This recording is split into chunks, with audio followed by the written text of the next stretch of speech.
आदरणीय मुख्यमंत्री देवेंद्रजी, आपले पालकमंत्री आदरणीय चंद्रशेखर बावनकुळे, माननीय महापौर नीताताई, माननीय उपमहापौर, स्टँडिंग कमिटीचे चेअरमन आमदार कृष्णाभाऊ खोपडे, आमदार मोहन मते, माजी आमदार संदीप जोशी, मंचावर उपस्थित सर्व विविध पक्षाचे गटनेते, उपस्थित सर्व अधिकारीगण, आपले आयुक्त आणि उपस्थित सर्व बांधवांनो आणि बंधूंनो,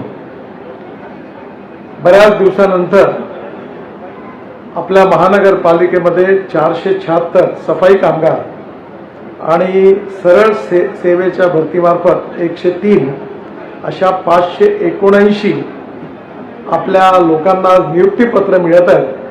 त्याबद्दल त्या सगळ्यांचं मी मनापासून अभिनंदन करतो आणि त्यांना खूप खूप शुभेच्छा देतो। हे नियुक्ती करणं महानगरपालिकेच्या हातात नाही आहे। या नियुक्तीकरता राज्य शासनाची परवानगी लागते आणि राज्य शासनामध्ये महानगरपालिकेचा जो ॲडमिनिस्ट्रेटिव्ह एक्सपेंडिचर आहे त्याचा रेशो निश्चित आहे आणि त्यामुळे उत्पन्न वाढलं पाहिजे, त्याशिवाय खर्च करता येत नाही अशी स्थिती आहे।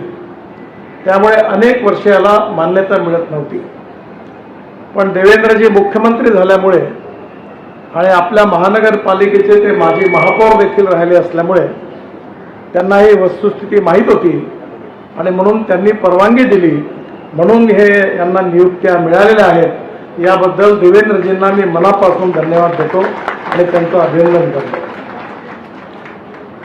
ज्यांना आज ही नवीन आयुष्यात काम करण्याची संधी मिळालेली आहे त्यांनी चांगलं काम तर केलंच पाहिजे, पण महानगरपालिकेमध्ये नागरिक म्हणून आमच्या सगळ्यांची एक अपेक्षा आहे की आज साफसफाई असेल, स्वच्छता असेल, खेळाची मैदानं असतील, भाजी मार्केट असेल, ड्रेनेज सिस्टीम असेल, रस्त्याची कामं असतील, दिवाबत्तीची सोय असेल, ही महानगरपालिकेची मूलभूत जबाबदारी आहे। सगळ्याच गोष्टीमध्ये राज्य शासनावर आपण डिपेंड राहू असं शक्य नाही आहे आणि म्हणून महानगरपालिकेला अनेक ठिकाणी आपला खर्च कमी करावा लागेल आणि उत्पन्न वाढवावं लागणार आहे। मला अतिशय आनंद आहे की लंडन स्ट्रीटच्या माध्यमातून आपण 2.5 कोटी रुपयामध्ये डिफेन्सची जागा विकत घेतली आणि त्या ठिकाणी जे मार्केट उभं होत आहे त्यातून महानगरपालिकेला आतापर्यंत 400-500 कोटी मिळाले आहे।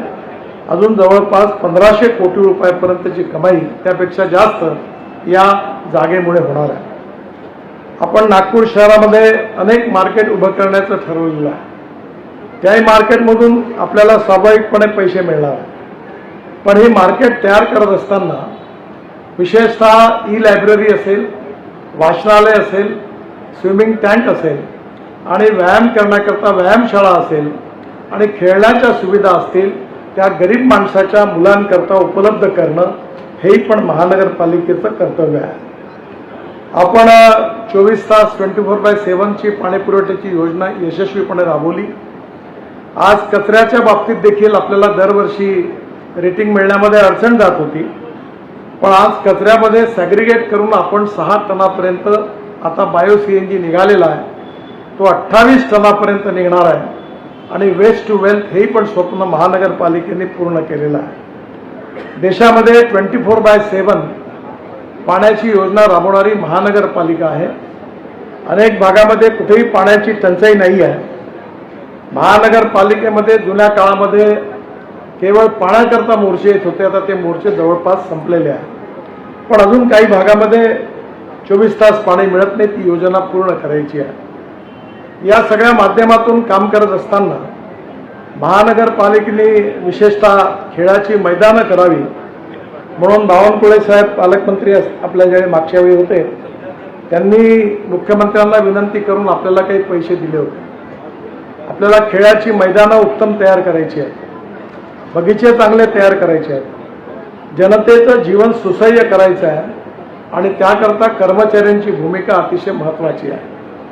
कर्मचाऱ्यांनी ड्युटीवर आल्यानंतर कामही केलं पाहिजे आणि नागपूर शहराला स्वच्छ करण्याकरता योगदान पण दिलं पाहिजे.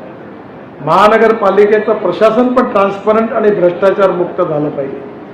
त्याचमुळे जनतेला सुसह्यरित्या एक निश्चितपणे त्याचा फायदा मिळणार आहे. आणि मुळे एकीकडे आपल्या सगळ्यांना नोकऱ्या देत असताना दुसरीकडे जनतेच्या हिताकडे लक्ष देण्याचं काम महानगरपालिका करते आहे. मला अतिशय आनंद आहे की आज या निमित्ताने एक प्रकारे सगळे बेरोजगारच तरुण आहेत, त्यांना रोजगाराची संधी मिळाली. आणि म्हणून नागपुरात विशेषतः रोजगार निर्माण करणं याला देवेंद्रजी आणि मी स्वतः देखील आम्ही प्राथमिकता दिली. आज मिहानमध्ये 1 लाखापेक्षा जवळपास लोकांना रोजगार मिळालेला आहे. आजच सकाळी महानगरपालिकेने अतिशय सुंदर काम केलं की विशेषतः आपल्या पारडीच्या झोपडपट्टी आणि अतिशय आर्थिक सामाजिक शैक्षणिकदृष्ट्या मागासलेल्या भागातल्या मुलांना स्किल डेव्हलपमेंटचं ट्रेनिंग करून त्यांना रोजगार उपलब्ध करून देण्याचं काम केलं. त्याच ठिकाणी 2 मजले बांधून मी महापौरांना, उपमहापौरांना, स्टँडिंग कमिटीचे चेअरमन आहेत त्यांना आणि आयुक्तांना विनंती केली की अजून 2 मजले बांधा आणि महानगरपालिकेच्या मार्फत दरवर्षी कमीत कमी गरीब झोपडपट्टीतल्या 5,000 तरुण मुलांच्या हाताला स्किल डेव्हलपमेंट शिकवून आपण त्यांना काम रोजगार मिळवून दिला पाहिजे. महानगरपालिका याच्यात काम करते आहे आणि मला अतिशय आनंद आहे की या सगळ्या कामामुळे नक्कीच जनतेमध्ये समाधान आहे. जे काही आज ही अचिव्हमेंट आहे 579 लोकांच्या नियुक्तीची, याचा ऐतिहासिक निर्णय माननीय मुख्यमंत्र्यांच्या सहकार्याने माननीय महापौरांच्या नेतृत्वाखाली महानगरपालिकेचा झालेला आहे. याबद्दल पुन्हा एकदा माननीय महापौरांचे, आपल्या सर्व पदाधिकाऱ्यांचे आणि विशेषतः आपल्या आयुक्तांचे आणि या निर्णयाला आउट ऑफ वे जाऊन मान्यता देऊन या नियुक्तीचा मार्ग मोकळा केल्याबद्दल मुख्यमंत्र्यांना मनापासून धन्यवाद देतो आणि या नियुक्त झालेल्या सगळ्यांचं मनापासून अभिनंदन करतो. मलाही 6:30 वाजता विमान आहे. त्याआधी 2 कार्यक्रमात, एकात मी आणि देवेंद्रजी बरोबर आहे आणि एका ठिकाणी मला जायचं आहे एका गार्डनच्या उद्घाटनाकरता. तर मी देवेंद्रजींना विनंती केली की मी भाषण देऊन जाईल आणि दुसरा कार्यक्रम करून 3ऱ्या ठिकाणी मी एकत्र येईल आणि मला 6:30च्या विमानतळावर पोहोचायचं आहे. त्यामुळे पुन्हा एकदा हे नियुक्त्यापत्राच्या कार्यक्रमाला माननीय मुख्यमंत्र्यांच्या हस्ते टोकन म्हणून ती वाटल्या जातील.